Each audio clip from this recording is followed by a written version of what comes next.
everyone, and welcome back to the Hearthstone Global Games Review.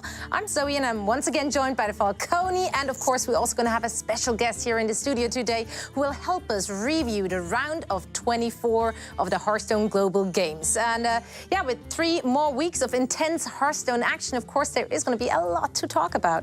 Today we give a warm welcome to Stan Sivka, our guest from the Czech Republic. Now, Stan, I've seen that you've been going full King Mukla in this tournament so far.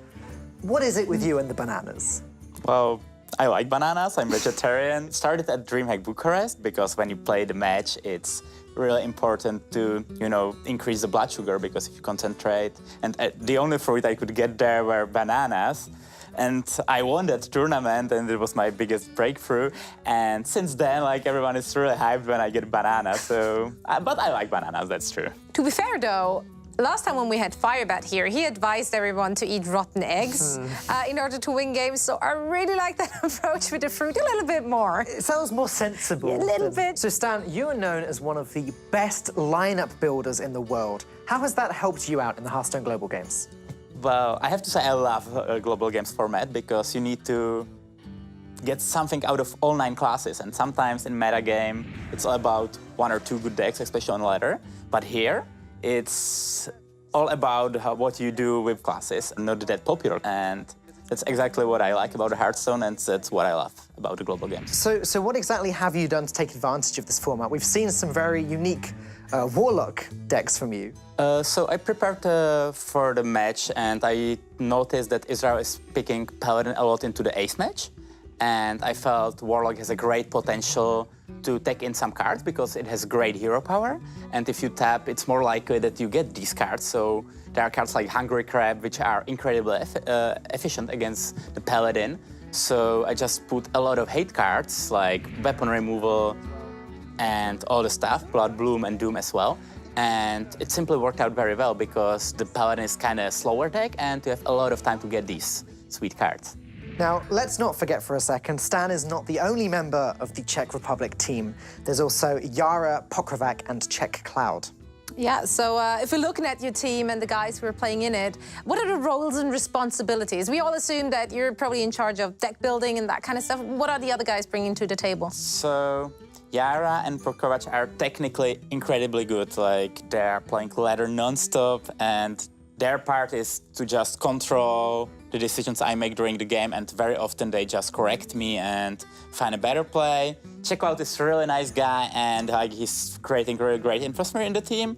I'm really thankful for my teammates, and I'm really happy that we mixed together, and I hope we're gonna stay longer in this tournament. If you would have to use one word to describe your team, what would it be? I would say power. Power. I like that. It could be also banana. Power or banana. I like both. Yeah. I think we can work with this at one point or another.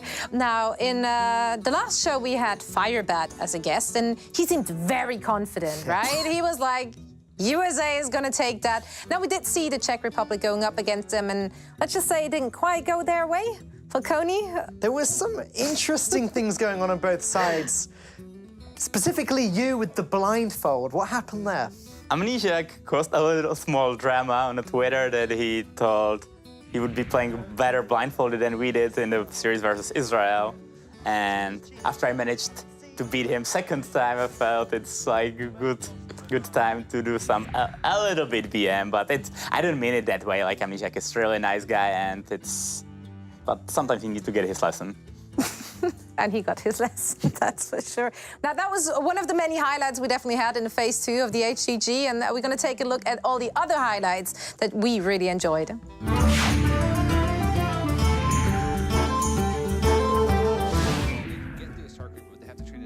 Even the power of the forest couldn't stop China as this team goes from strength to strength, advancing 3-0 to the next stage. July 4th celebrations weren't over for the USA as they advanced to the next stage, beating Israel. By defeating the rest of their group a total of 9-4, you could almost say that the Netherlands never lose. Taiwan were looking strong throughout the entirety of Phase 2, but at the final hurdle, Brazil was able to topple them, advancing to the next stage. Greece were able to defeat Ukraine like a boss, knocking this powerhouse roster down to the tiebreakers. In a close series, Mexico defeated Italy, doing Canada the biggest of favours as they will advance forward in second place of Group F.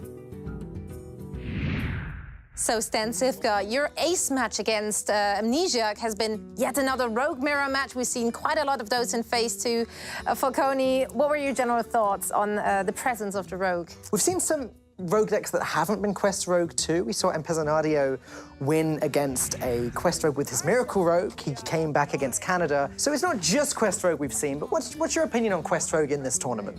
Like, the Quest Rogue is a very strong deck. It's very difficult to handle for many classes. So I'm really looking forward to see more of the Miracle Rogue, because now the Quest Rogue was kind of in charge, but now it's going to change.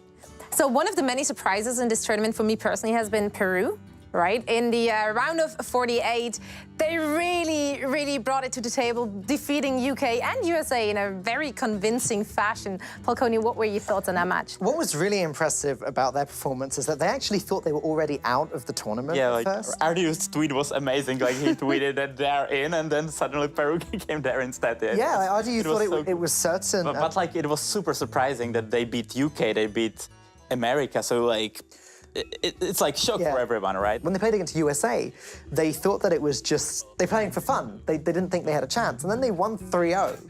And then they looked at the numbers and thought, hang on a sec, guys, if we win in this way, and if this happens, we might be able to slip too. And then if the UK won a single game, as you said, it would have been Romania going through, but Peru took it away, and they ended up being, I guess, the best underdog and the best comeback performance in Stage 1 of the Hearthstone Global Games. This has a sad ending, however, as Peru are now, they've been eliminated in Stage 2 as there. So not a happy ending for them, but a very impressive performance to get there. The casters have been mentioning many a times that there are a lot of weird choices, interesting decks, and will those kind of decks change the meta, you think? We've seen some surprising things. I definitely think it's something to consider. Stan with the Bloodbloom Warlock is something that may impact the meta, or at least the way that players choose to use Warlock, at least. People are going to pick up some tips from that. We've seen, I think it was Ukraine also tried to use Warlock in a very clever way, and it hasn't quite paid off yet. So we've seen a lot of the same, but when we do see these different decks, they can be very effective. So Stan Sivka, you're known to be bringing, let's call them very unique and unorthodox decks into those games. How do people deal with that? They don't. Like, you know, it's very difficult because you don't have the deck list and you have no clue what's gonna go on. So, like, how do you want to handle it? So, it's something completely different than if you are playing against some stock lists, you know, so. If you're looking at the other teams in the HCG, which ones do you feel like bring a similar level of experience? Like, there are many very good teams. Like, we've lost to Ukraine, and there's Kolento, there's Neira, there's Hippie. So, like, this team is very good. We played USA, they are also incredibly good. But I also believe that Netherlands is just all-star team at the moment. So, there are many good teams in our global You did beat the USA. Despite Amnesiac's taunting, you did beat the USA. So I've got to ask you, are the Czech Republic going to win the Hearthstone Global Games? Yeah, like, I believe we have very good chance to win the global games, yeah. But obviously it's Hearthstone and everyone can win. Now, Falcone, you've been casting a lot of those matches. Which team do you think has what it takes to actually win the HCG? You don't have to say Czech Republic just because he's sitting here, don't worry. I don't know, Maybe you should. Maybe I should. Well, officially, my caster pick is Italy. That's the team that I chose coming into this. Austria is a team that I really enjoy watching. It's great.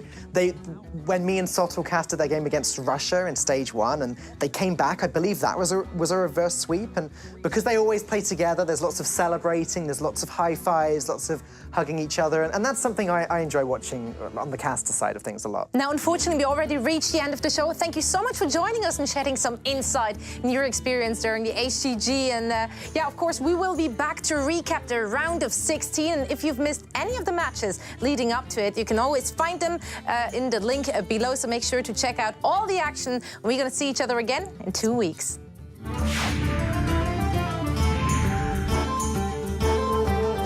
4 damage on the board now. Whoa! NV gonna try and get Sleep with the Fishes here, realizing this is only out. Yeah. He gets it! Whoa! I don't think it... He's gonna lose the cleric from this. Dragonfire Potion as well. Okay. Zogthar's face! What, he could just steal Aya here Oh! if he wants. He can. Wait. Yeah, he can. Oh my goodness. What is going on? He looks like he's so done with this game. Oh my goodness. No. There's the upgrades. Yeah, even more health. Upgrade plus Heroic Strike plus Hero Power. Leroy, you don't beat Heroic Strike, you don't beat Mortal Strike. But you do beat South Sea Deckhand with this play. I think maybe they would have won if they'd killed it. Definitely not the necessary Dragonfire Potion, though, as you said. The Song Stealer does its job. That wouldn't actually have been lethal without the Song Stealer. It's exact with Right. it. So if he did use the Song Stealer earlier, which was our first spot,